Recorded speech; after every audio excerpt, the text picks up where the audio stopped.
Então, boa noite a todos. Nós hoje vamos terminar o ciclo do Caos, Teos e Cosmos e vamos terminar quase, penso eu, da melhor forma, com este tema dedicado aos heróis e dedicado ao retorno dos heróis, à viagem dos heróis, neste culminar que tem sido esta nossa apresentação, desde o primeiro movimento de existência do Teos a partir do Caos. Por isso nós, na primeira sessão, falamos muito sobre esta tripla ligação do Caos, do Teos e do Cosmos. Então nós não vamos entrar tanto por aí, porque já falamos bastante sobre essa relação entre estes três princípios, e aquilo que nós vamos falar hoje é essencialmente sobre aquilo que representa o herói, que, como podemos quase perceber, e também vamos desenvolver esta ideia, está relacionado com este Deus que é Eros. Portanto, a palavra herói vem precisamente de Eros. E vamos tentar compreender e fazer esta analogia da importância do herói e da importância do ato heroico no próprio ser humano, como este regresso novamente ao princípio da unidade. O tema da nossa apresentação hoje refere do uno ao múltiplo. E nós vamos começar por aqui, para explicar o que é que significa esta ideia do uno ao múltiplo. Nós já falamos sobre isto nas sessões passadas, mas vamos tentar novamente introduzir com esta ligação do uno ao múltiplo. Então podemos fazer aqui um paralelismo com muitos tratados, muitos pensadores, muitas filosofias, muitas correntes filosóficas que referem esta ligação que existe da descida da matéria, do princípio de unidade, como se no início existisse este princípio de uno, este princípio em que tudo está unificado, que, se quisermos, podemos associar a esta ideia do caos, que nós já falamos.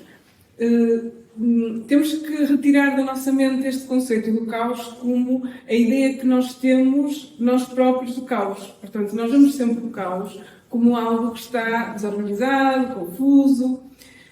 O caos que nós falamos dentro destas perspectivas mais cosmogénicas está relacionado com aquilo que está em potência. Aquilo que, de certa maneira, ainda não está animado, ainda não está vivificado. É uma espécie de semente onde habita tudo aquilo que pode vir a nascer, tudo aquilo que pode germinar, tudo aquilo que pode crescer, mas que ainda não está em movimento porque, de certa forma, ainda não foi ativado. Portanto, o caos representa toda uma matéria amorfa, que ainda não está, de certa maneira, diferenciada, mas que está em potência. Se nós pensarmos e fizermos também esta relação, quando na nossa vida sentimos esta ideia do caos, de certa maneira, de certa forma, o caos também está em potência. É tudo aquilo que para nós é caótico, mas há potencialidade de pegar naquele caos e fazer emergir uma nova realidade. Não é que seja muito diferente. A questão é que nós precisamos de ativar toda aquela matéria que está caótica, juntá-la, agregá-la, organizá-la para que ela possa se diferenciar, ou seja, para que ela possa estar localizada, cada coisa no seu sítio e cada ideia na sua própria ordem. Então não é muito diferente esta perspectiva do caos sobre este ponto de vista das cosmogonias e esta ideia de caos que nós muitas vezes sentimos na nossa própria vida. A questão é que em todo o caos é necessário ativar um teos. Portanto, quando nós temos algo que está demasiado caótico, nós temos que ativar um teos que está dentro de nós para que possa organizar o caos que está à nossa volta. Para quê? Para que este caos se possa transformar num cosmos. Sempre que é necessário fazer a passagem do caos para o cosmos, há que haver um teos. E isto é fundamental quando nós falamos sobre estas três dimensões. Por isso, quando nós temos esta sensação de caos dentro de nós e queremos transformar esse caos, que é algo que está em potência, num cosmos, nós temos que ativar uma dimensão no nosso interior para que possa pegar naquele caos e organizá-lo. E quando conseguimos converter este caos em cosmos, nós, ao perceber aquilo que acaba por desenvolver e desabrochar daquele caos, percebemos que afinal aquele caos não era um caos, mas era algo que estava à espera da nossa ação para se transformar numa nova vida, numa nova forma, numa nova ordem, numa nova ideia.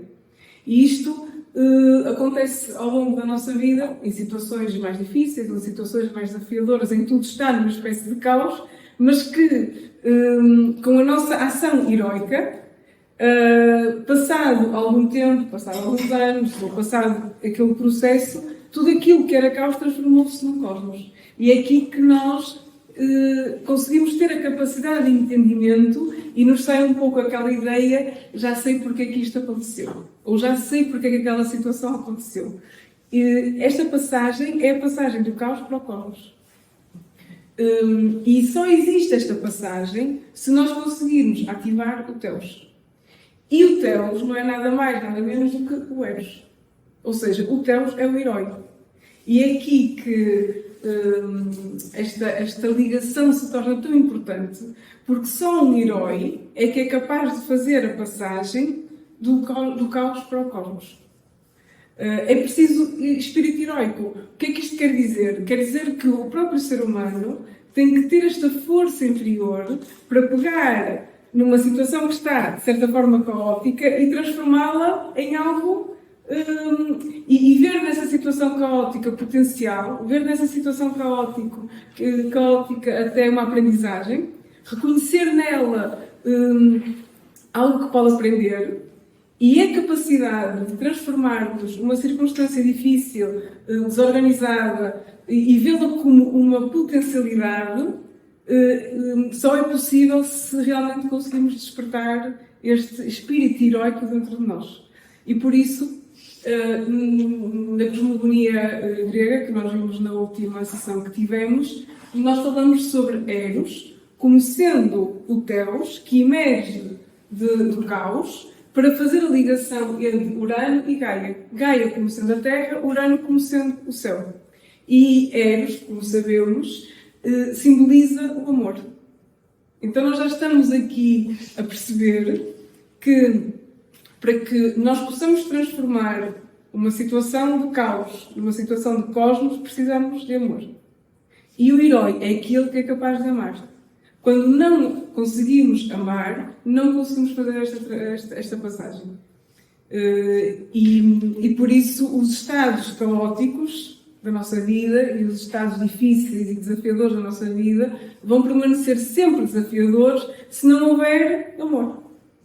E nós vamos desenvolver um bocadinho esta questão do amor porque, como dizia o Plotino, nós vemos sempre o amor muito dentro desta dimensão mais física ou dentro desta dimensão mais emocional. Mas aquilo que nós estamos a falar aqui do amor com Eros é um amor divino, é um amor transcendental. É aquele amor que tem que sair de algo superior a nós mesmos. Ou seja, é este amor que emerge do Teos, porque nós não podemos esquecer que Teos representa Deus, representa os deuses, representa algo divino. Por isso este amor que é necessário ter para transformar uma matéria caótica, perceber que ali há algo em potência, mas que eu não consigo reconhecer pela dificuldade de compreender aquela situação. Mas pegar nela com amor, ver que existe uma potência e transformá-la num cosmos, isto chama-se um ato heroico. Então, o que é um ato heroico? É a capacidade que o ser humano tem de despertar dentro de si um amor superior para transformar o caos em cosmos. E quando isto acontece, ou quando este amor surge, e vamos ver de onde é que ele surge e que tipo de amor é este, nós conseguimos efetivamente fazer quase uma magia, não é? É como muitas vezes olhar para uma situação e o nosso próprio entendimento não consegue compreender de que maneira é que aquilo aconteceu, ou de que forma é que aquilo conseguiu, de certa maneira, transformar-se em algo organizado, algo harmónico, algo que nos traz uma certa felicidade interior. Então nós estamos a ver que o herói e todo o espírito heroico só acontece com o amor. E é por isso que na mitologia grega, Eros apresenta como sendo uma das figuras centrais da origem de todo o cosmos, juntamente com Urano e com Gaia. Porque o Eros é a força unificadora, porque o amor significa unir. O amor significa a capacidade que nós podemos ter de unir as coisas. E claro, nós sabemos que quando há amor, há união, não é? E o amor consegue superar todo o caos e consegue superar tudo aquilo que seja diferenciador. Então, esta ideia do ato heroico está muito relacionada com o despertar interior do ser humano através do amor para que consiga transformar o caos em cosmos. A questão é que este telos tem que ser um ato contínuo na nossa própria vida, não é? Porque todos os dias há caos para transformar em cosmos. Por isso é que o herói nunca pode dormir. O herói nunca pode descansar. Esta ideia que nós temos de que em algum momento a vida vai ser mais fácil, ou em algum momento a vida vai ser mais tranquila, ou em algum momento a vida vai trazer determinada estabilidade, é um dos grandes enganos que o herói pode se colocar a si mesmo. Porque a estabilidade e a harmonia na vida é uma ação que tem que partir do herói. Então o herói, que já vimos que representa cada um de nós, que é como se fosse uma espécie de projeção do Eros em nós, tem que ser cotidiano. E existe, efetivamente, um livro que foi escrito por Délia Steinberg Guzmán, uma das diretoras internacionais da Nova Acrópole, que se chama precisamente O Herói Cotidiano, em que ela fala sobre a importância e a necessidade do ser humano ser um herói todos os dias, cotidianamente. Porquê? Porque o herói, se não for cotidiano, não consegue manter a harmonia que procura. Então a harmonia não é uma coisa que vem de fora. A harmonia não é uma espécie de dádiva divina, nem é algo que chega por solicitação transcendental. A harmonia é algo que é construído pelo ser humano no seu ato heroico, diário e constante. Então, o próprio ser humano tem que ter esta percepção interna de que a transformação do caos em cosmos depende unicamente dele. E a partir do momento em que existe esta ideia, e a partir do momento em que nos vemos como os próprios atores do cenário que é a vida, a capacidade de sentir a vida nas nossas próprias mãos é muito maior. Porque se o herói não age, tudo vai ficar em caos. Não há resolução, não há movimento, não há transferência desta energia para uma energia de estabilidade. Então, como diz aqui, não é? O Eros é esta força cósmica que unifica o espírito com a Terra. E noutra chave de interpretação, este Eros que habita dentro do ser humano também faz esta ponte entre aquilo que está na nossa mente, as ideias, o espírito, aquilo que está na nossa mente, com aquilo que é a materialidade da própria vida. Ou seja, o ser humano tem que fazer esta ponte entre o mundo das suas ideias, o mundo dos seus pensamentos, aquilo que projeta, aquilo que sonha, aquilo que entende que quer alcançar, mas tem que fazer esta ligação com a matéria. Porque se as coisas ficam só no pensamento e não as materializamos, isto não é um ato heróico. Então o ato heróico não é um ato puramente mental. O ato heróico existe quando há uma transferência do pensamento para a ação. Então o herói tem que agir. Se não atua, não é um herói. Porque o herói é aquele que, quando está a agir, depara-se com as provas. E é isso que o faz ser um herói. É que enquanto as coisas estão na mente, não há provas. Enquanto nós pensamos, enquanto ansiamos, enquanto sonhamos, não há provas, porque está tudo na mente.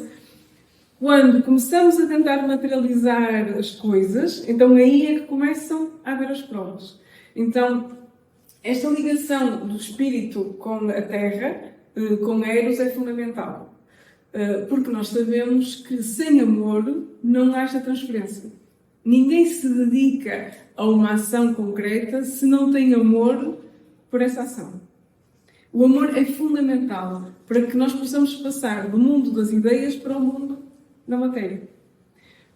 Se eu tenho uma determinada ideia, uma determinada vontade e não a materializo, é porque não tenho amor suficiente, não está em mim desperto o amor suficiente para fazer essa ligação. E isto acaba por ser não só ter a sua própria beleza, não é? Como ser muito interessante se nós pensarmos e realmente percebermos que a maior parte das coisas às quais nós nos dedicamos afincadamente, nos dedicamos porque existe amor associado a elas. E nós dedicamos-nos àquilo que amamos. Então o Eros ser realmente este elemento extremamente importante de ligação entre o caos e o cosmos, ou de ligação entre aquilo que nós sonhamos, queremos, e aquilo que nós acabamos por fazer. Um elemento importante. Então, o Eros é a condição graças à qual o universo mantém toda a sua coerência. É o amor. Quando nós falamos do Eros, falamos do amor, falamos do herói. E temos que interligar sempre tudo. Não é? O herói é aquele que ama. Ninguém pode ser herói se não amar. Claro, também sofre, não é? Porque quem ama acaba sempre por sofrer. Mas não existe herói sem amor. Porque o herói nasce quando ele ama algo, inicia um caminho em direção a algo, sabe que tem que ultrapassar determinadas provas, não sabe quais são, mas sabe que vai ter que as ultrapassar, e a única forma de se ultrapassar as provas é com o amor. Porque quando não se ama, não se ultrapassa as provas, desiste-se. Mas que tipo de amor é que estamos a falar? Não é um amor terreno, não é um amor à matéria. Tem que ser um amor altamente transcendental, e por isso Eros acaba por representar este Deus. Tem que ser quase um amor divino, que nos leve a ultrapassar as provas extremamente difíceis da própria vida. E nós vamos ver também, algo que é importante, que existem diversas formas de amar e diversas formas de sermos heróis. A ideia de que o herói é quase esta figura de Hércules, forte, sempre que é preciso impregnar força, é preciso impregnar quase um movimento titânico para fazer com que as coisas avancem, não é bem assim, não é? Nós vamos ver que há heróis, como Ulisses, que utilizam a astúcia, utilizam a temperança, utilizam a moderação, a prudência. Isto também são valores do herói. Então o herói não é aquele que está com o martelo na mão. Às vezes pode ser, mas nem sempre tem que estar com o martelo na mão a martelar a matéria, não é? Para que possa algo nascer. Às vezes o herói é muito sutil, é muito incógnito. Porque o importante é que ele compreenda a sua missão de transformar o caos no cosmos sempre. Portanto, nós podemos definir, e talvez levar daqui a ideia que seja importante, de que o ato heroico é o ato de transformar o caos em cosmos. Em qualquer área da nossa vida, em qualquer parte da nossa vida, não é? Até porque tudo aquilo que está caótico incomoda o ser humano. Provoca-nos desequilíbrio, provoca-nos desconforto. E só a vontade de exercer esta passagem já é efetivamente um ato heroico, porque acaba por dar não só movimento à nossa própria vida, como também trazer harmonia ao nosso próprio interior. Então ele tem esta relação com a vida. Por outro lado, e também já passamos por aqui na outra sessão sobre este tema, o Eros acaba por ser esta ideia do protógonos ou fanos. É o primeiro impulso a nascer. E isto é tão interessante porque já vimos que o Eros é o amor. E o Eros é o primeiro princípio, o primeiro Telos que nasce para poder dar origem à vida. Ou seja, sem Eros não há vida. Sem o amor não há vida. Ele representa o primeiro ser nascido. E por isso, na cosmogonia grega, nós temos o Eros como sendo o Deus que emerge do caos. Ou seja, é o amor que emerge do caos. E dentro desta ideia, nós vemos muitos filósofos a falarem do amor como sendo o elemento mais importante que o ser humano pode ter dentro de si mesmo. Este amor interno, profundo, silencioso em relação às coisas e em relação à própria vida. E este Eros tem como propósito conseguir não só viver esse amor na sua própria obra, mas também criar esse amor à sua própria volta. Criar essa harmonia naquilo que o rodeia. E, portanto, ele acaba por ter este princípio de unir aquilo que está oposto, que é, efetivamente, a harmonia. Só se consegue gerar cosmos através da harmonia dos opostos. E o amor é esse princípio unificador que nos permite harmonizar opostos. Porque aquilo que nos desestabiliza são precisamente os opostos. Por isso, esta ideia do ser humano, ou esta ideia da queda, digamos assim, da dimensão do uno para o múltiplo, porque aquilo que acaba por traduzir a nossa própria existência é esta multiplicidade, não é? Esta saída de uma unidade primeira, transcendental, para a vivência de uma multiplicidade de elementos, de fatores, de direções, de um conjunto tão dispar de situações múltiplas que o ser humano vive dentro de si, e o caminho do herói é o regresso à unidade.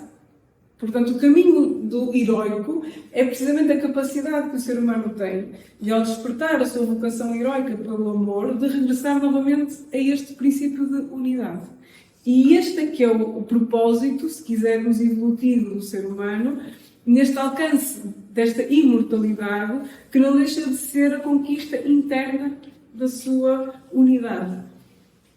Esta unidade que nós falamos pode ser uma unidade demasiado transcendental, mas nós também podemos trazer esta unidade para a nossa vivência no nosso microcosmos, como sendo a capacidade de união em determinada ideia, a capacidade de união porque concretizei uma tarefa, a capacidade de união porque me consegui entender com alguém que estava dissociado. Estas pequenas dimensões de união que nós podemos ir conquistando ao longo do cotidiano não é o princípio uno transcendental, mas é aquilo que serve como uma escada interna para que o ser humano consiga interiormente ascender a um princípio de maior unificação interior. E por isso toda a vida, como dizia Plotino, que realmente foi o filósofo do amor, digamos assim, ou que acaba por desenvolver muito bem este princípio do amor, o ser humano vai aprendendo primeiro a amar na multiplicidade, não é? Vai aprendendo a amar primeiro as formas e as coisas, mas o propósito não é ficar a amar as formas e as coisas. O propósito é, a partir das formas e das coisas, aprendermos a amar aquilo que está posicionado num patamar superior às formas e às coisas, que são os princípios mais internos, mais profundos, mais transcendentes. E isto é esta escada que o herói, na repetição do seu eterno retorno das provas, vai conseguindo conquistar. Então, só a capacidade de interiormente haver a percepção de que o amor para nós não representa uma forma, uma coisa, já refere que, na verdade, a nossa consciência consegue estar para além do apego destas dimensões e captar a beleza, ou captar a arte, ou captar de uma forma mais profunda a beleza num sentido muito mais transcendental. De certa maneira já é um encontro com esta unidade, de certa forma já é um encontro com pequenos humus. Que o Eros funciona ou entra nesta ponte, é um daemon, entre precisamente aquilo que é a dimensão superior e aquilo que é a dimensão inferior. Então, esta ponte entre dois estados que podemos dizer que seja sagrado e outros que sejam profano, e este telos dentro destas duas dimensões acaba por fazer a ponte precisamente destas duas ideias. E por isso, quando o herói é despertado no interior de cada um de nós, ou quando este amor ou esta vontade heroica é despertada no interior de cada um de nós, é quando o ser humano deixa de ser ou sai do seu mundo comum e entra no mundo heróico. Nem todos os seres humanos são heróis. De certa maneira, o herói tem que ser algo ativado, é como este daemon, que tem que ser ativado dentro de nós para que o ser humano efetivamente se consciencialize do seu ato heróico. Não é todos os dias pormos a nossa capa de super-herói.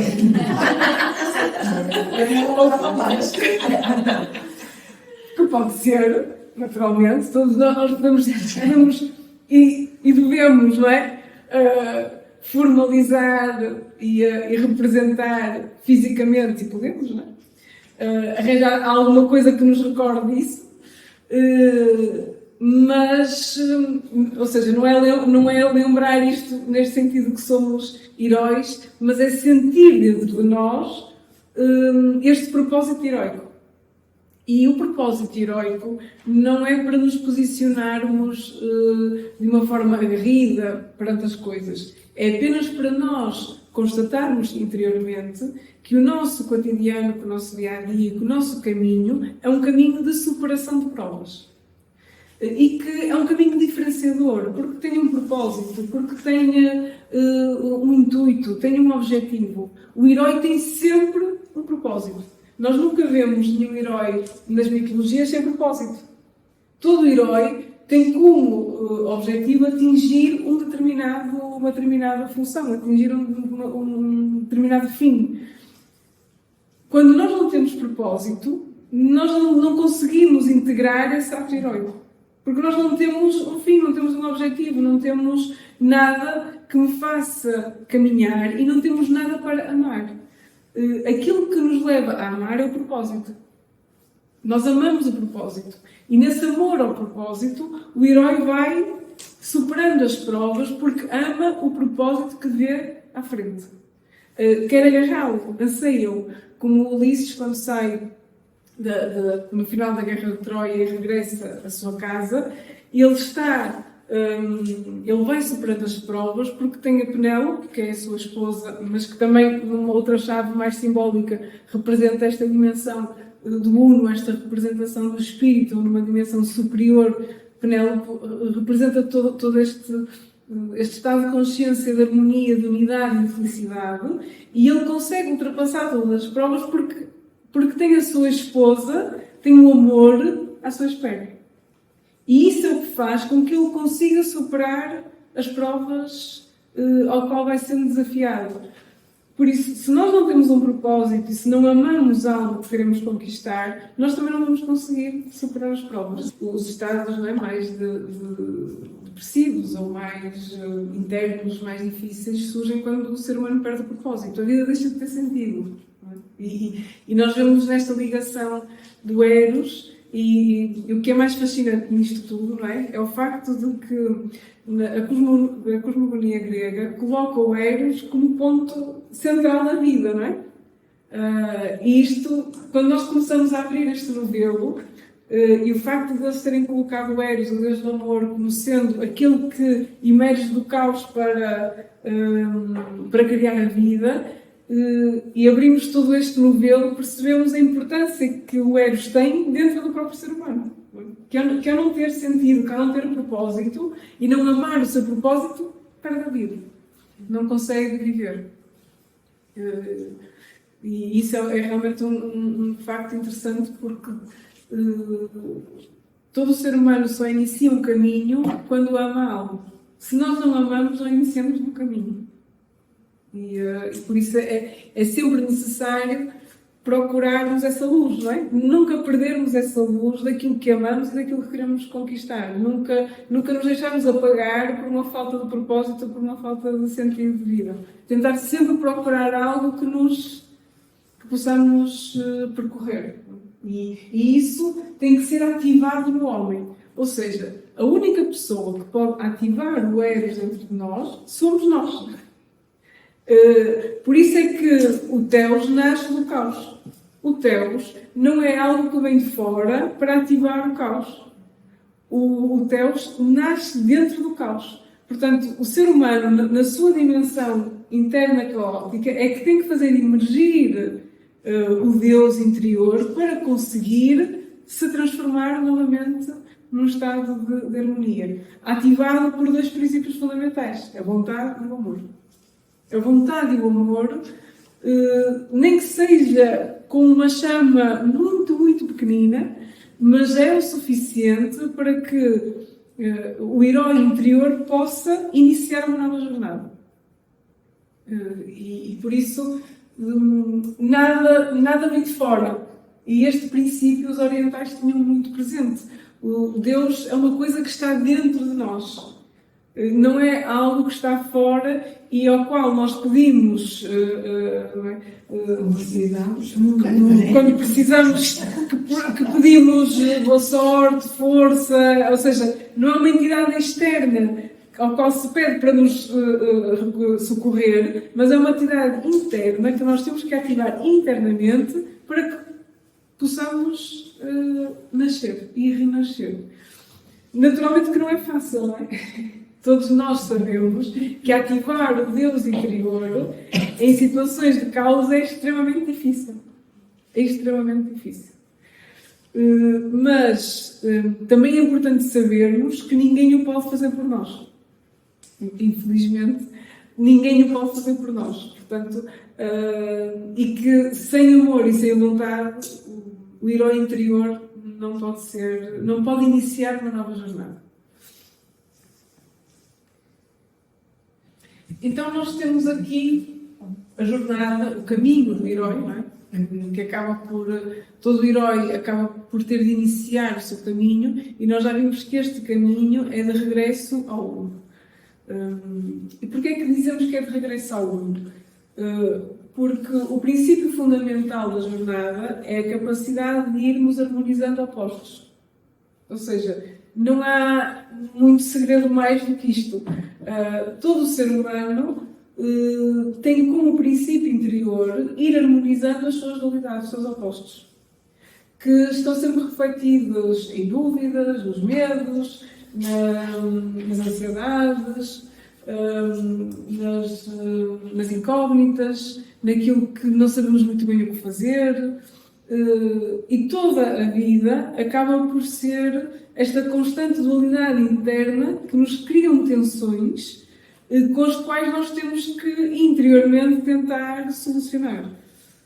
Por isso, a saída do múltiplo para o uno, numa dimensão mais transcendental ou menos transcendental, não é mais do que a capacidade que o ser humano tem de encontrar sempre uma unidade na dualidade. É esta harmonia dos opostos que é possível através deste amor que consegue unificar. E, na verdade, quando nós amamos, nós conseguimos unir opostos.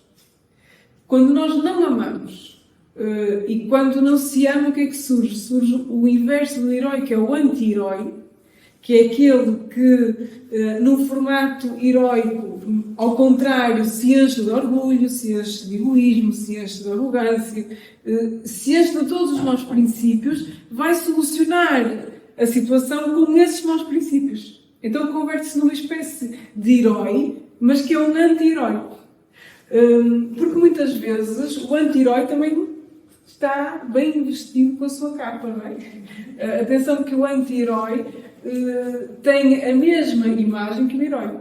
A diferença são os princípios que o movem. E muitas vezes quem vai não é o herói, é o nosso anti-herói. E com o anti-herói não se consegue harmonizar. Não é possível chegar a uma união e nem é possível conseguir conciliar os opostos com este princípio contrário ao ato heróico. Porque o herói é sempre aquele que tenta levar o amor, a virtude, a inteligência, a sabedoria, a benevolência. Porquê é que o ser humano tem dificuldade em ser um verdadeiro herói? Porque, naturalmente, somos intrinsecamente egoístas, somos intrinsecamente necessários de apego e de carências que precisamos de as resolver e de as identificar. E como isso muitas vezes não está identificado, quem vai é o nosso anti-herói. Não é propriamente a virtude certa, a ideia certa. E é por isso que muitas vezes não conseguimos solucionar os nossos opostos, porque nós não estamos a conseguir ir com o amor. Quando vamos com o amor, não há nada que interesse. Ou seja, quando se vai com o amor, a consequência da circunstância não nos interessa.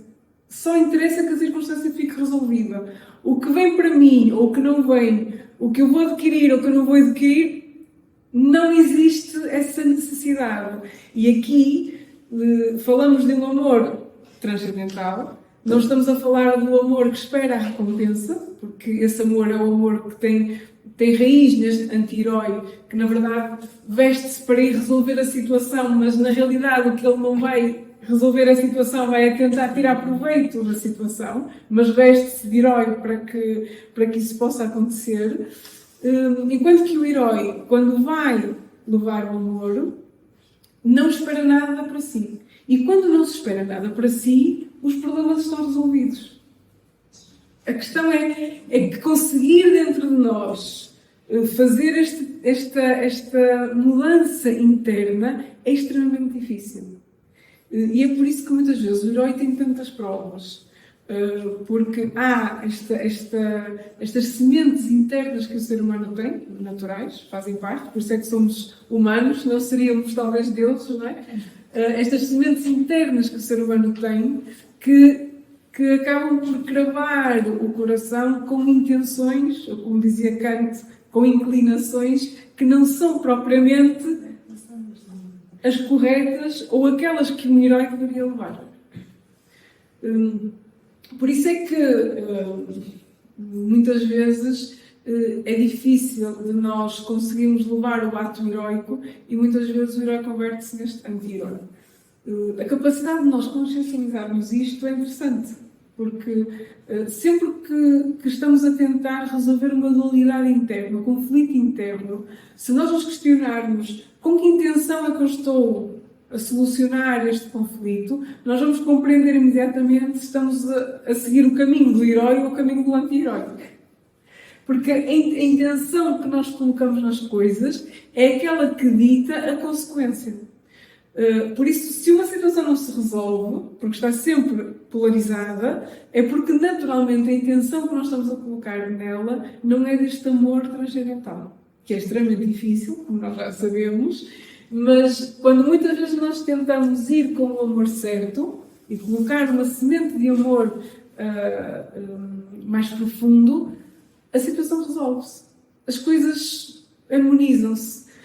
Até porque, muitas vezes, aquilo que o anti-herói necessita é de poder. Porque aquilo que o anti-herói necessita é do seu ego. Quando o anti-herói se converte no herói, que é aquele que não necessita de poder nem de ego, tudo fica resolvido por natureza. Porque está dotado desta capacidade de amar e desta capacidade de se desapegar, efetivamente, daquilo que é o resultado das coisas. E por isso, este herói ser realmente importante. Mas vamos ver agora também, e vamos perceber que existem várias formas de nós podermos ser heróis. Então, o ato heróico também é um ato que, como nós vimos, cada ser humano desperta através da vontade e do amor, mas também é preciso nós compreendermos qual é a nossa natureza heróica. Porque o ser humano e nós não somos todos iguais. Cada ser humano tem a sua vocação natural de heróica. E por isso, quando nós conseguimos compreender qual é a nossa vocação heróica, também conseguimos aceder mais facilmente à capacidade e à forma que nós temos de amar o outro. Porque nós não amamos os outros todos da mesma forma. E muitas vezes há que compreender a maneira como, para cada um de nós, a vocação heroica e a forma como nós temos de poder encontrar harmonia nas coisas nunca pode ser comparável senão a nós mesmos, não é? Senão à nossa própria dimensão. Então nós vamos ver que nós podemos ter uma alma que seja mais contemplativa, um herói contemplativo. Portanto, um herói que tenha uma alma mais mística, e aqui trouxe como exemplo Orfeu, o mito de Orfeu e Eurídice. Portanto, Orfeu, com a sua lira, é um herói contemplativo, é um herói místico.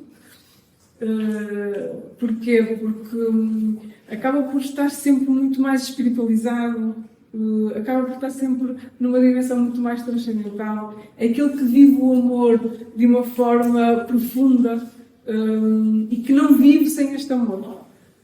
E o herói contemplativo é o místico. Em oposição, vou pôr já aqui os heróis, em oposição ao herói da alma esforçada que é o guerreiro. Vemos que existe uma diferença entre a nossa forma de viver heroicamente, ser mais contemplativa, mais mística, mais poética, se quisermos, do que vivermos a nossa dimensão heroica de uma forma como Hércules, como um Thor, com o martelo na mão, em que há que ser constantemente corajoso, há que ser constantemente forte, há que ser constantemente guerreiro, e muitas vezes a ideia que nós temos de herói é esta, em que temos que estar quase sempre prontos para a batalha do dia-a-dia. O dia nasce e nós nos convertemos logo com todas as armas que temos na mão para ir combater as trevas. Mas não é preciso. Não é necessário. E isso não faz de nós mais heróis ou menos heróis do que sairmos para o dia-a-dia de uma forma mais mística, mais calma, mais contemplativa, mais observadora. Muitas vezes o herói guerreiro não consegue perceber muito bem o herói contemplativo. Quase que parece que não está em ação, porque para estar em ação é preciso agarrar as coisas, é preciso mexer a terra, é preciso virar tudo, é preciso, não é, como Hércules dominar o leão, torcer o focinho do leão, não é? Sugerir movimento. E principalmente para o herói contemplativo, o herói guerreiro, para quê? Para que tanta confusão? Para que é preciso resolver as coisas com tanta força? Claro que todos nós temos uma tendência heroica, mas é importante nós também sabermos apreciar a tendência heroica do outro, que, não sendo igual à nossa, é um herói. Porque o propósito final é ultrapassar as provas. O propósito final é conseguir ultrapassar as provas levando amor, levando vontade, levando a virtude. E também entender que muitas vezes nós temos que mudar o nosso papel de heróico consoante a situação. Mas como já vamos muito... há uma certa tendência para irmos muito com este herói guerreiro, porque se não for assim, é como se a sensação de vazio, ou a sensação de que não estamos a fazer nada, isso também requer em nós uma mudança de mentalidade. Porque a forma de amar da alma esforçada e da alma contemplativa é diferente.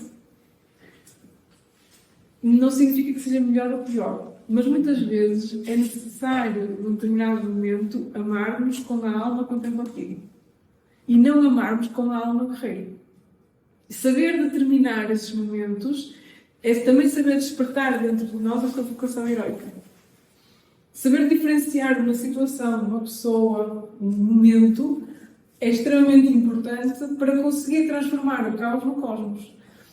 Ou seja, por vezes, as situações não saem do estado de caos porque nós não estamos a ativar a vocação heroica necessária para aquela situação. E estamos a querer transformar o caos no cosmos através de uma alma guerreira quando aquela situação precisa de uma alma mais mística, mais contemplativa. E nós não estamos a conseguir entender a natureza da situação e despertar em nós a verdadeira vocação heroica. Se até temos uma tendência para uma delas, claro que naturalmente aquilo que vai sair é a tendência que temos. Mas por isso é que o herói também tem que ter uma certa astúcia, tem que ter uma certa dupla visão para conseguir compreender e analisar com inteligência a circunstância e também se saber alterar na sua forma de amar. A alma temperante é a alma de Ulisses. Ulisses representa a temperança, a prudência, a astúcia, a inteligência. E é muito interessante porque, enquanto que as provas de Hércules realmente são provas muito mais duras, as provas de Ulisses, ele tem sempre que encontrar uma solução inteligente, astuta, para conseguir superar aquele desafio. Sabemos que a prova mais conhecida de Ulisses é quando ele tem que passar com o seu barco e os seus guerreiros pelo meio das sereias, não é? que fazem cantos sedutores, a sedução. E eu acho que realmente a lição, a aprendizagem que nós podemos ter com todos estes heróis e as provas que eles passaram é extremamente interessante. Até porque todas as provas dos heróis representam momentos da nossa própria vida. E é por isso que os mitos têm esta importância tão profunda, porque todos eles são respostas a situações que nós vivemos na nossa própria psique. Então, quando o Ulisses sabe que vai passar pelo canto das sereias, ele prepara-se. E isto é o que diferencia um herói de um não-herói. O não-herói não tem esta visão de projeção. E nós vemos que todos os heróis, antes de irem para as provas, eles preparam-se. De certa maneira, eles informam-se, preparam-se, têm a noção não da realidade, porque a realidade só a sentimos no momento, mas pelo menos daquilo que poderão precisar para conseguir superar a prova. Porque quando se vai para uma prova, é para superar. Ninguém vai para uma prova para não superar. E esta ideia de que eu vou e depois vejo, não é um ato heróico. Então, se há prova, é para ultrapassar. Não se pode enfrentar provas para não as vencer. Por isso é que todos os heróis, que são filhos sempre de um Deus como um mortal, por isso é que o herói tem esta característica de ser um ser divino e um ser mortal, como nós próprios, não é? Temos uma identidade espiritual e uma identidade mortal, o que faz o ser humano um herói. Mas quando Ulisses sabe que vai atravessar as sereias, ele prepara-se a si e prepara os seus homens, o que é curioso. Ele não só se preparou a si, ele preparou todos aqueles que estavam à sua volta. Isto é que é um verdadeiro herói. Porque ele poderia só ter-se... Ele prendeu-se ao mastro, não é? E ele poderia só ter-se prendido a ele ao mastro e ter, enfim, dito, nem ter avisado, não é? Aos que estavam com ele. E aqui encontramos uma outra característica do herói, que é o sentido comum, o coletivo, a capacidade que nós temos que ter de não só prevenir-nos a nós, mas prevenir quem está connosco. E aconselhou-os a taparem os ouvidos.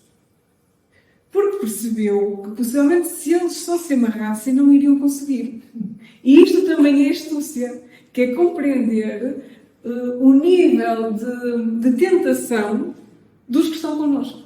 E a capacidade de olhar e compreender que tu não vais conseguir superar a prova se só te prenderes. Esta consciência do todo, esta consciência do coletivo, esta consciência de nós mesmos, é o que faz com que o herói seja efetivamente um verdadeiro herói. E realmente Ulisses retrata de uma forma exemplar esta capacidade, como também, mais à frente, quando ele deixa-se seduzir pela ninfa e fica 7 anos recluso na ilha da ninfa, completamente iludido,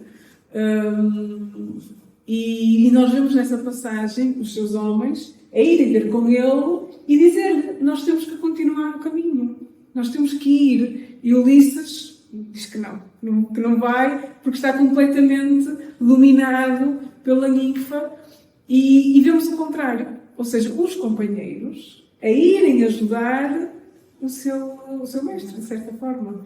E realmente esta ligação do herói com os companheiros é extremamente, talvez seja das passagens mais belas, porque da mesma maneira que o herói está com os companheiros também estão com o herói.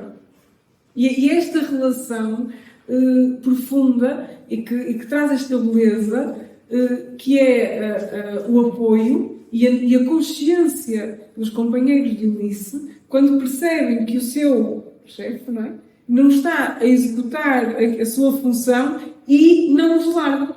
Não se vão embora, não avançam, esperam por ele e vão tentando persuadir que é preciso continuar a viagem.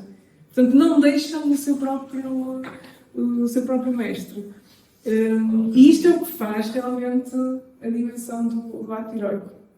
Esse amor, que nós vemos aqui, não é o amor material. É preciso ser um amor devocional, um amor transcendental. Esse amor de não abandonar o outro e seguir caminho é um amor, já estamos a falar deste amor superior. Porque o amor inferior é aquele que abandona, de certa forma. Aquele que não tem em conta a necessidade de apoiar o outro.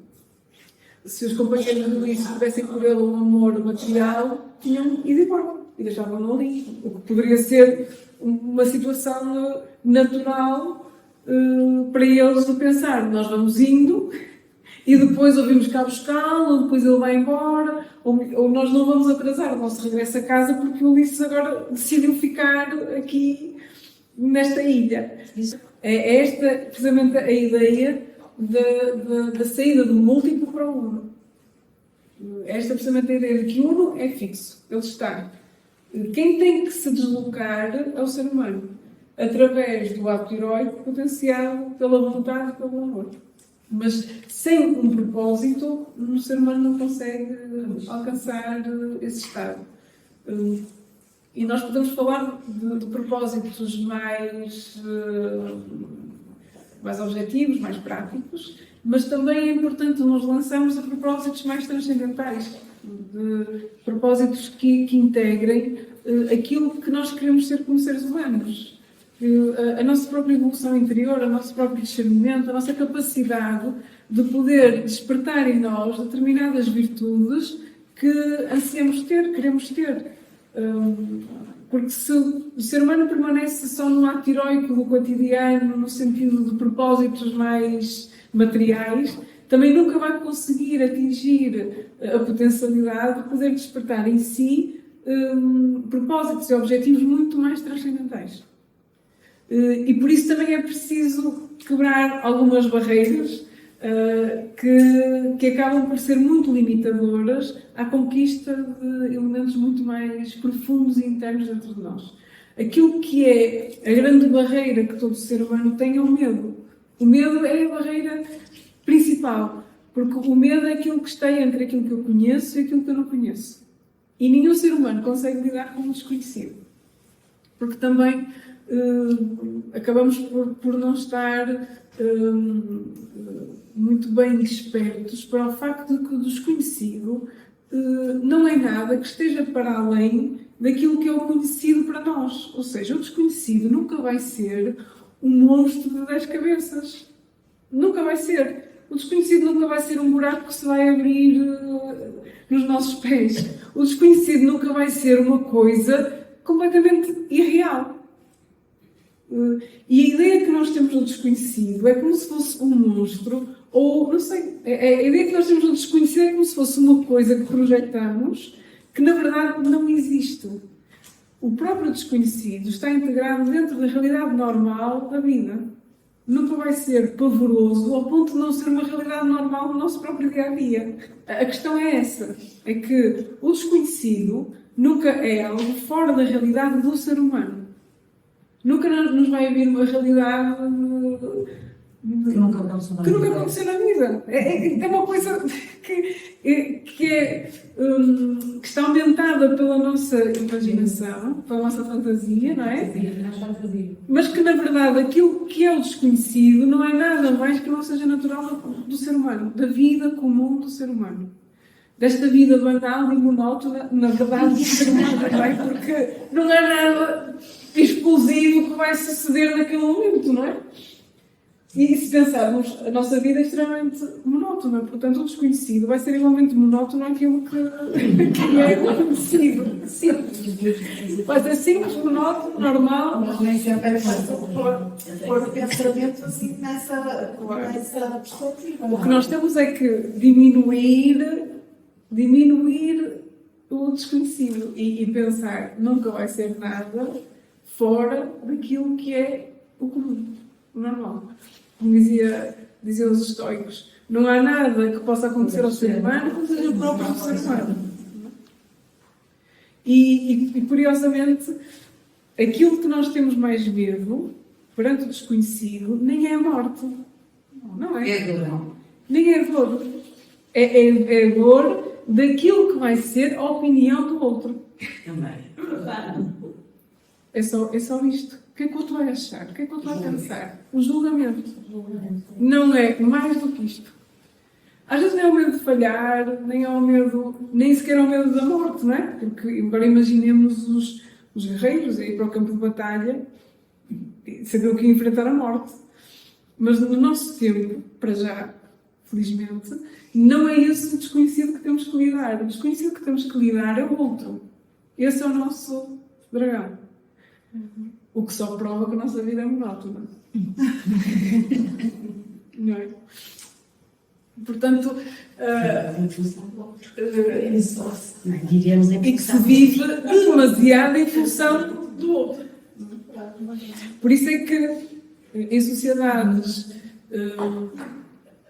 difíceis, não é? Com condições mais precárias sob o ponto de vista material, ou em guerra, ou em fome, o desconhecido parte-se porque não há. Quanto mais materializadas e mais consumistas são as sociedades, que é esta que nós vivemos, os medos são estes. O materialismo cria um muro que nos separa completamente do outro, em que o desconhecido acaba por se tornar a opinião do outro. E isso isso destrói o herói que existe dentro de nós, não é? Acaba por destruir o herói porque só esse pensamento não impede o início da nossa jornada. Eu não vou fazer isto. Eu não vou.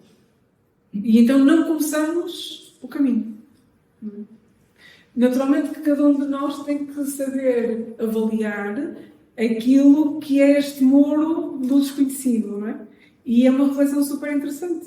Fazemos para nós mesmos. Porquê é que eu não avanço? Qual é o medo? Qual é o muro que está aqui? Porquê é que eu não consigo avançar?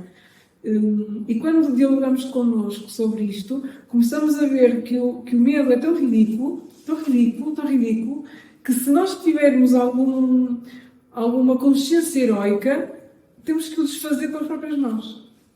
Só que para fazer isto, nós temos que ter consciência heroica. E esta consciência interna, como vimos no início, não é algo que só nós podemos despertar dentro de nós. Nunca vem por providência divina. Esta é a má notícia da noite. Nem como uma peregrinação assim. O que é que faz uma peregrinação? Pode despertar a vontade interior. É diferente. Mas o efeito do sagrado, ou do rito, tem esta função. Por isso é que o sagrado e o rito é extremamente importante, porque eles despertam o Deus e a vontade dentro de nós. Então, quanto maior a sacralidade que vivemos, também mais ativo está o espírito heroico, esta sensação de que eu sou capaz. Se o ser humano se desacraliza, tudo é um medo. Por isso, uma peregrinação é importante porque desperta o ato heroico. Dá a sensação de superação física, desperta a superação interna. É uma forma de sacralidade. E por isso é extremamente importante a vivência da sacralidade. É uma consciência. É uma consciência do sagrado, porque ajuda a despertar o sagrado interno. Bem, para fecharmos também este tema e para também não demorarmos muito mais, mas queria só terminar com esta perspectiva do herói como aquele que rompe com o mundo comum. E isto é importante porque sempre que nós estamos numa dimensão de caos, ou seja, sempre que nós estamos numa dimensão confusa ou uma dimensão difícil, o iniciar uma jornada significa nós rompermos com aquilo que para nós é conhecido, rompermos com aquilo que para nós era uma vida que tínhamos.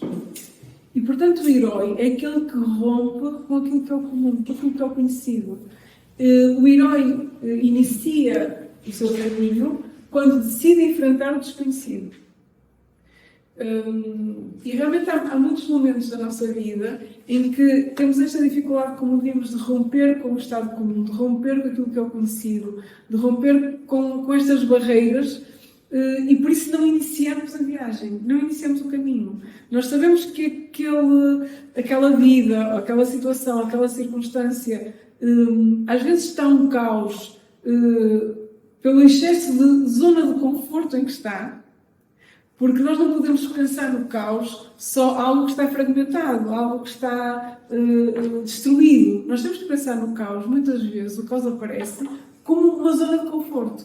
Como algo que está ali, sempre esteve, e que começa a nos causar uma certa entropia, ou começa-nos a causar uma certa sensação de caos interno por estar demasiado parado, por estar demasiado inativo. E eu acho que é necessário também levarmos esta ideia de que aquilo que está numa zona cómoda também é caótico. E quando nós nos lançamos à saída desta zona caótica e desta zona de conforto, nós iniciamos uma jornada para algo inteiramente novo. E é importante que o ser humano faça isto. Ou seja, é importante que o ser humano consiga analisar e consiga compreender que muitas vezes é necessário iniciar uma viagem face ao desconhecido, porque a própria sua zona de conforto se transformou num lugar impossível de viver pelo caos e pela infelicidade que nos causam.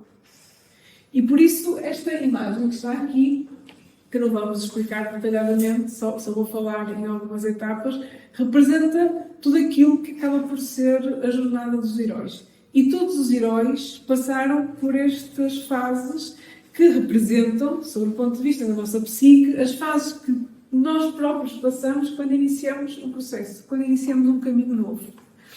Então, quando se inicia a jornada, e quando o herói parte para a sua jornada, primeiro tem o momento da separação. Nós vamos nos separar de algo. Há algo que vai ficar. Quando Ulisses vai para Troia, separa-se de Penélope e do seu filho, do seu rei. Ele era um rei de Ítaca, portanto ele tem que se separar.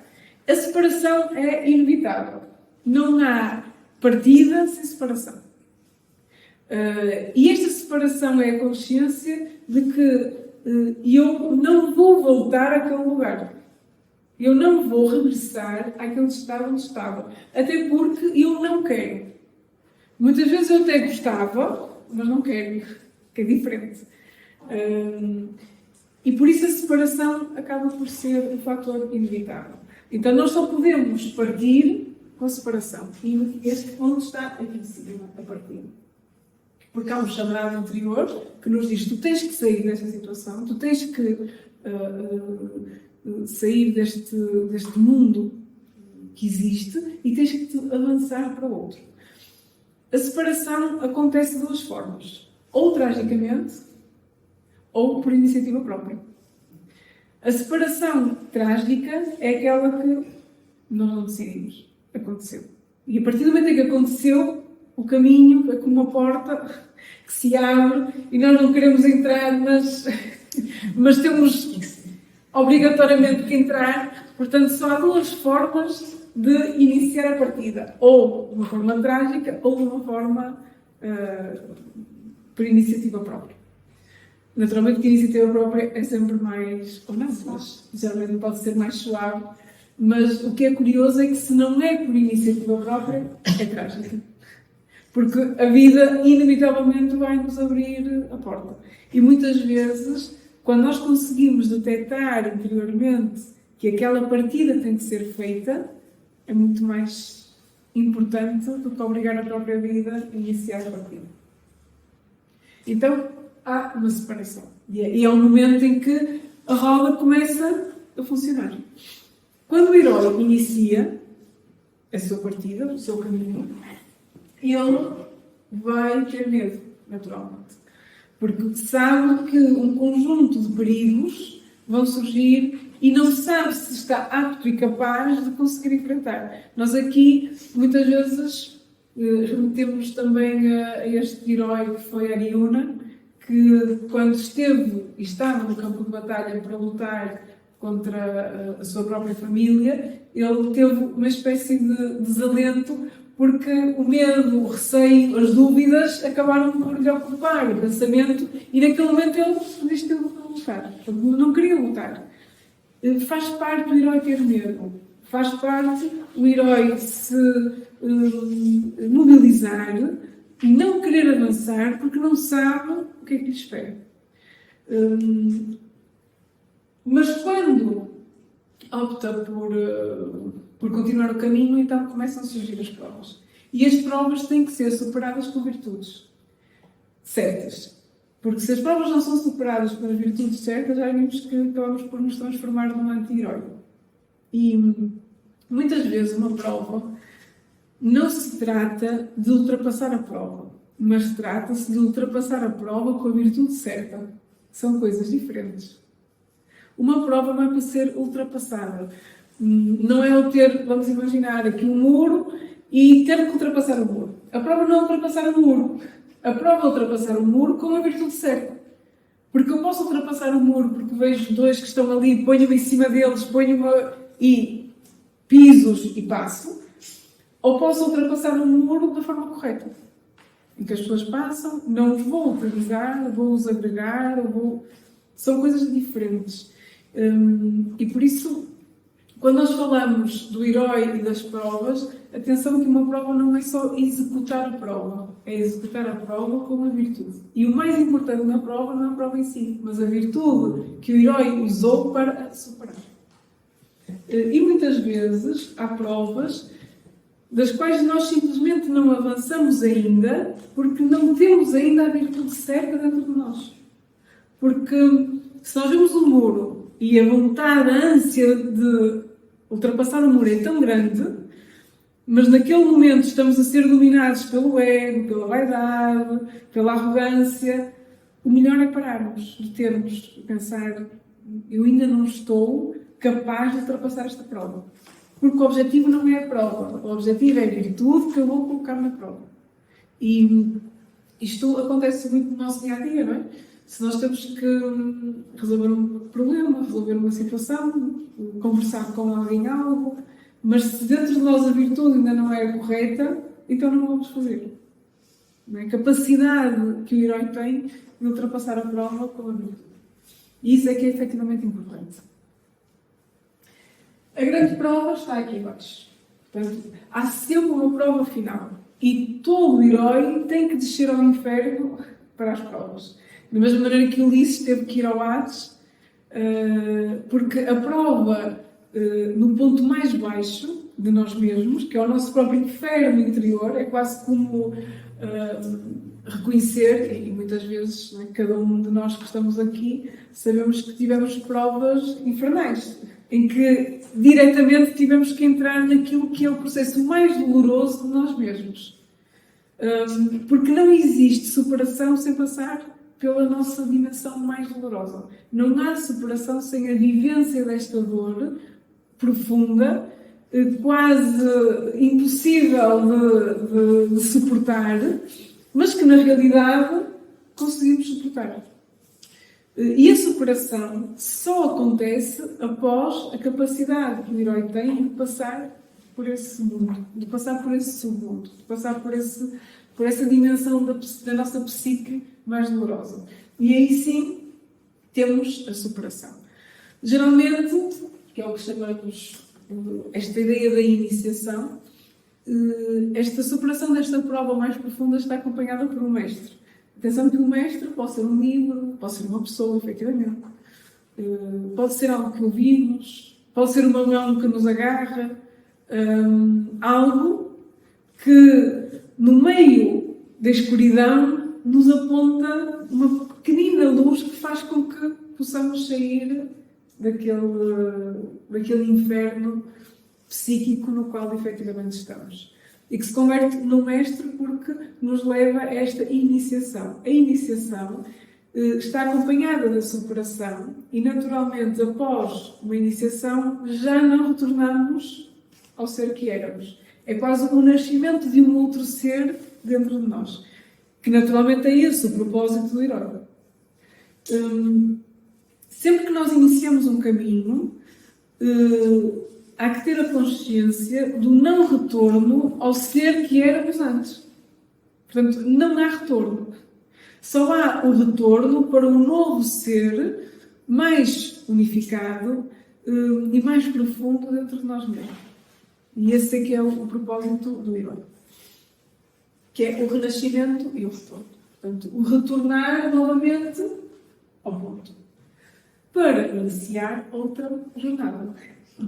Porque, como diz Vicente Dias, é um eterno retorno. Nós nunca estamos sem ser em jornada.